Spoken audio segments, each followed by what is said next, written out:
second one is to eat what we call the Balanced Bombshells BFFs. So that includes protein, healthy fat, and complex carbohydrates. So I know, like, yes, we've heard that before. Yes, I know you're supposed to be eating protein, healthy fat, complex carbs. I know that, but I'm going to tell you again. Mismanaged blood sugar is the number one thing that gets in the way of women having hormonal issues. It certainly can come from our environment. It can come from our lifestyle choices in terms of stress and how we're choosing to deal with life. It can come from our emotional state for sure, but it also is very related to food. So our body becomes less resilient to stress right before and during our period, and this can include your blood sugar.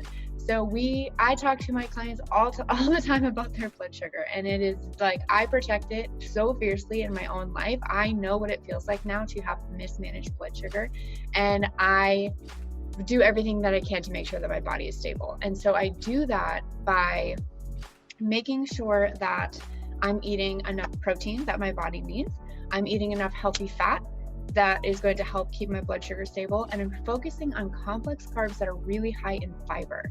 And so that is really going to help keep your blood sugar very stable. Fiber is something that is very lacking in most women's diets. And I can't say like it's our fault. We just have to be more mindful of it. It's just the way that things are processed nowadays, like from your bread products, from your pasta, like all of these things basically aren't giving your body enough fiber of what you need to be able to help balance your blood sugar. So really focusing on reading your food labels, adding seeds and nuts to your meals and your smoothies or whatever, that can really help give you more fiber. Extra fruit and vegetables, like for sure.